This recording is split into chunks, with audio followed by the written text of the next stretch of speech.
Is it Zoom? Is it Teams? Where are my human beings? And that is the subject of today's podcast. And of course, on a day when there is the expectancy of a tremendous hurricane, category 3, 4, or 5, about to make landfall any hour now, why not talk about the humanity of things when it comes to practicing law, and specifically family law, because that is really what I do personally. Welcome again to the Best Florida Family Law Podcast. My name is Attorney Jonathan Jacobs of the Jacobs Law Firm. And today's episode is about what happened to the good old days. What happened to the times when we used to actually interact face-to-face. Here's my handshake. Here you go. So glad to meet you. Nice to see you here at the courthouse. Nice to meet you here at my offices, whichever one. Nice to be with you. Nice to meet your significant other or boyfriend, girlfriend, family member, mom, dad, best friend for support. So glad to be with you. That sort of human element does not really exist to quite the same extent today. And why doesn't it really exist to the same extent today is because of Zoom and Teams and Cisco WebEx, whatever platform your local court is using, more often than not. Teams for Polk, Teams sometimes for Seminole, Zoom for Orange County, Zoom for Lake County, and so on and so forth. Before COVID hit, it used to be that almost every hearing and every mediation was in person. In fact, as an opposing counsel and a really smart lawyer, who I will not name just for whatever reason, a really smart lawyer in Orlando reminded me in one of our cases as opposing counsels. Great lawyer, fantastic. If she listens, hopefully she remembers. Her knowledge of the rule is that mediations are still supposed to happen in person. Unless, of course, there's domestic violence issue, in which case, maybe rather than happening in person, what the parties are better off doing is having separate sides of the courthouse maybe, or at least arriving at different times. But nonetheless, 99% of my mediations that I'm a counselor on board for the petitioner or respondent, 99% are done by Zoom. And I think that is the best way, and with good reason. And frankly, for something like an uncontested divorce, why would you want two people to travel 30, 40, 50 minutes, perhaps even longer, and appear at the courthouse, wait an hour or two for a 3-minute final hearing? What sense does that make? Why can't that be done virtually in 5 minutes? Why can't those parties, husband and wife or whomever, why can't they go to work? Why can't they spend that time doing something productive? Why can't they do it from the comfort, safety, protection of their own home where they feel as though they're isolated enough to feel comfortable with the situation? Why make them confront each other one additional time?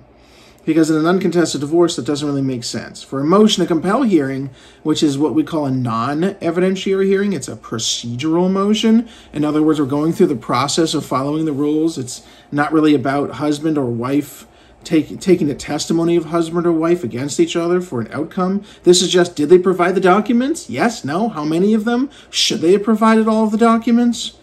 Those sorts of hearings are best done by Zoom as well.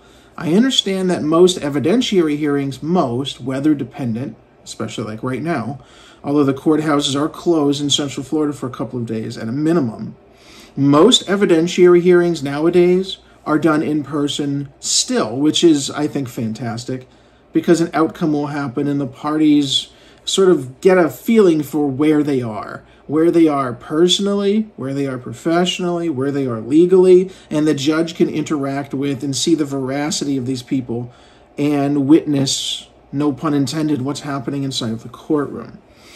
But again, that aspect of the humanity of family law, have we surrendered the humanity? Because now Zoom and Teams, it's like we're ChatGPT or some sort of an AI component involved here. Maybe. I would like to think that it's more for convenience, and that when it is really necessary and really appropriate for a trial, for an evidentiary hearing, for something of great importance to a case, I would like to think that that is when those in-person hearings are still needed and when those in-person hearings are still appropriate. Sorry, my computer monitor just went off. I would like to think that that is when these things are still necessary or still a good thing. But ultimately, I do miss the days when I would meet all of my clients. Some of my clients I only meet on Zoom or by telephone now. Whereas go back 4 or 5 years, there's not a single instance in which I didn't meet my client. In almost every instance, I would meet them. The old handshake, look each other in the eyes, make sure that we have a good, solid mutual understanding of what the case is about and what our perspectives are, and that my legal advice is being properly understood. But we live in a technological society. Times are advancing, things are advancing, and we move at lightning speed. And people really want to make sure that they are taken care of right away. They do not want to travel 45 minutes, take off 3 hours from work to come meet me for 30 minutes and notarize a document, for example. They do not want to come and meet me and take 2, 3, 4 hours out of their day when that might mean a loss of earnings. I mean, Zoom is just so convenient. These technologies are so important to our daily lives, and increasingly and ever increasingly so. Do I miss people and do I miss those interactions? Yes. I got into the business because I enjoy interacting with people, learning about people, knowing their stories. But that can still be done in a different way. It just is different. And the younger generations might never recognize that. Those of us who are Gen Xers and the older generations, I guess boomers, although that name just, even though it's baby boomers, it's used in a derogatory fashion sometimes, and that really bothers me. We should have a healthy respect for each generation and each person that we interact with. But whatever, that's a different day, different topic. I still do miss the old days, but I understand why we have the new ones. This has been another episode of the Best Florida Family Law Podcast. None of this is legal advice. This is just simply for your education, for information and referential purposes. And I hope that on a day when you might be listening to some talk radio, some talk podcasts, I hope this has been a good companion, a little bit thought-provoking for you. Thank you.